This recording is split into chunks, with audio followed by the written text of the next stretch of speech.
হরিদ্বার দর্শনীয় স্থান। এখানে মা গঙ্গার আমরা গঙ্গার স্নান করার জন্য আমরা সবাই জানি যে এখানে কত পবিত্র এই গঙ্গার স্নান, আর সেই জন্যই আমরা এখানে চলে আসি মা গঙ্গার দর্শনের জন্য, স্নান করার জন্য।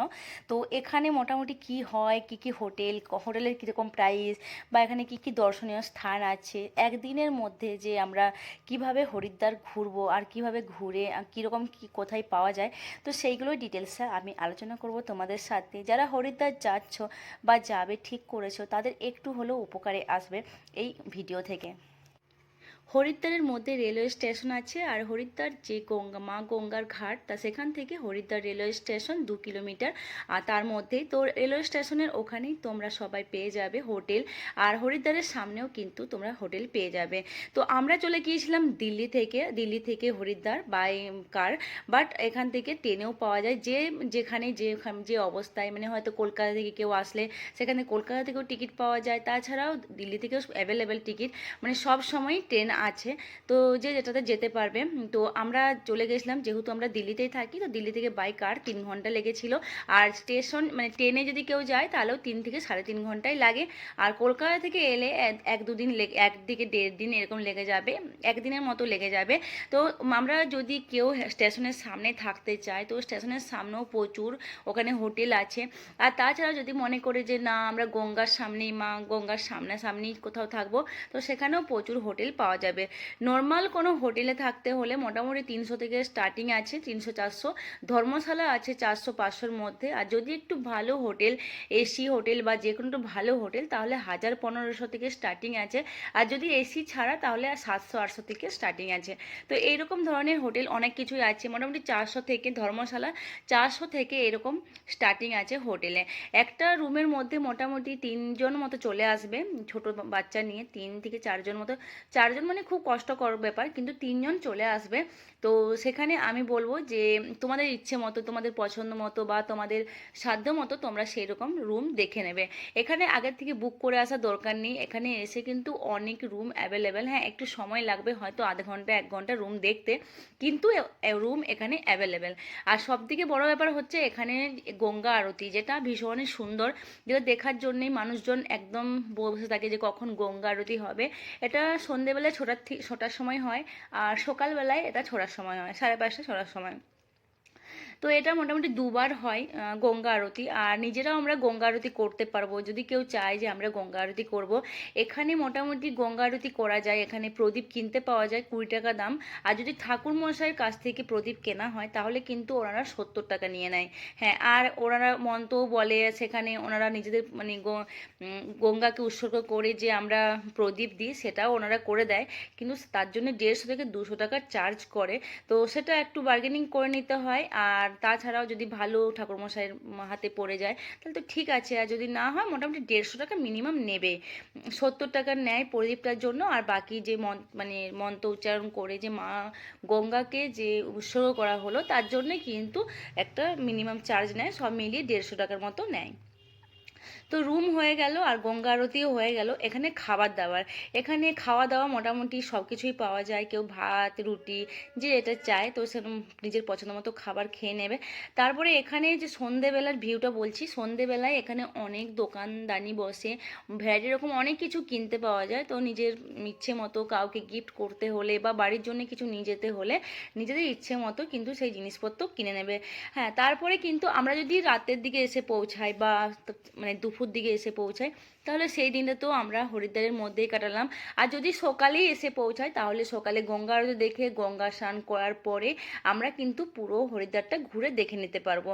হ্যাঁ, আর গঙ্গার মানে এখানে যে হরিদ্বারের রাতের ভিউটা ভীষণ সুন্দর। আমি বলবো যে রাতের এই শান্ত, একদম পবিত্র সুন্দর একটা যে দর্শনীয়, আমরা যে যার জন্যে আসছি একটু মনের শান্তির জন্যে, এত সুন্দর পবিত্র একটা স্থানে আসছি।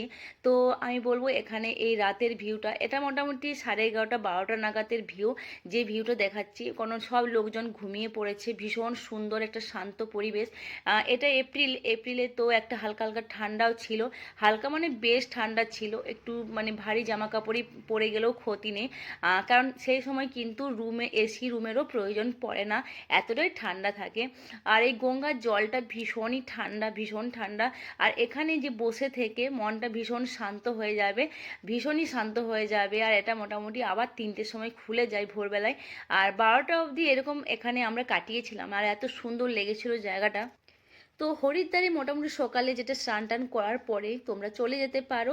এখানে মনসা দেবীর মন্দির আছে, চণ্ডী মন্দির আছে। এখানে 300 থেকে 400 টাকা নেওয়া হয়, টোটো অটোরিক্সা নানা রকম কিছুই পেয়ে যাবে।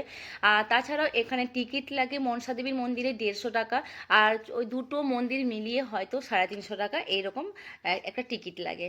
তো কেউ যদি শুধু মনসা দেবীর মন্দিরটা ঘুরতে চায় তাহলে কিন্তু এখানে 150 টাকা লাগে। আর এখানে তাছাড়া আছে বৈষ্ণব দেবীর মন্দির আছে। এইসব নানা রকম সারা দিন ধরে ঘোরাঘুরি করার পরে বিকেল দিকে আবার এসে এখানে আরতি দেখা যায়।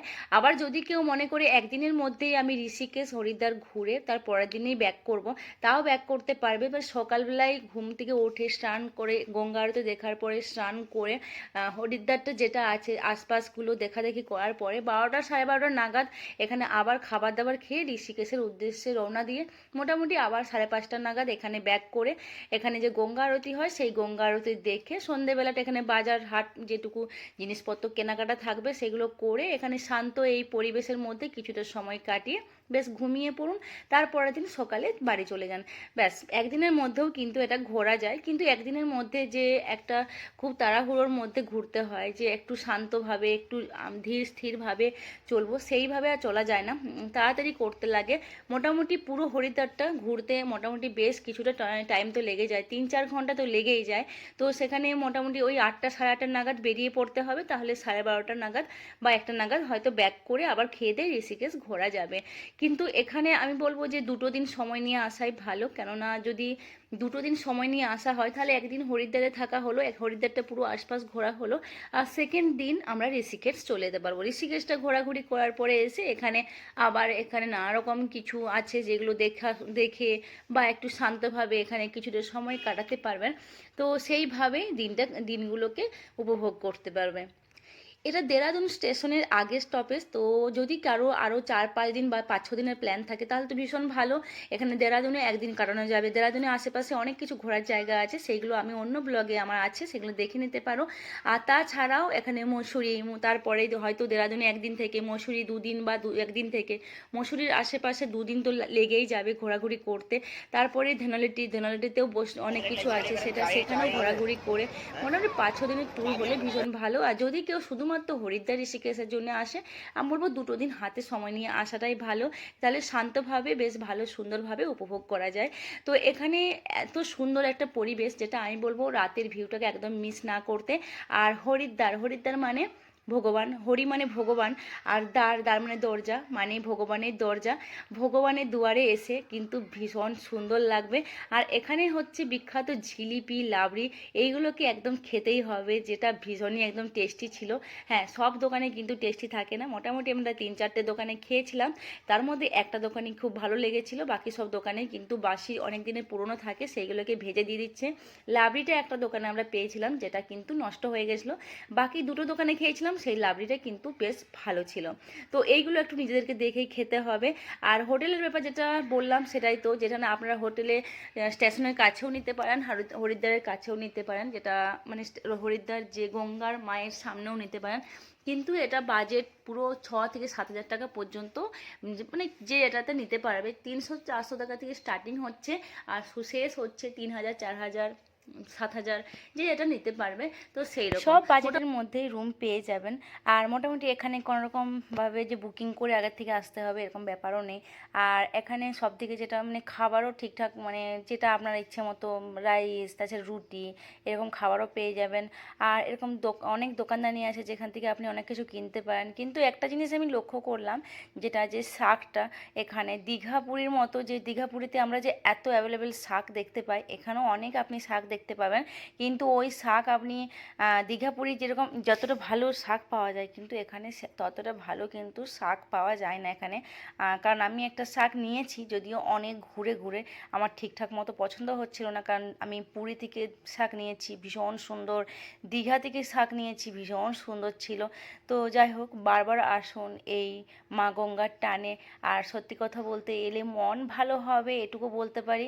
আর মানে পাপ ধুয়ে যাওয়ার ব্যাপার এইটুকু, এইগুলো আমি সব বলতে পারি না, কারণ এইগুলো আপনি বাড়িতে থাকলেও, বাড়িতেও যদি আপনি পবিত্র মনে থাকেন, সেটাও আপনার পাপ ধোয়ার বা পাপ এইসবের ব্যাপার আমি বলতে পারবো না।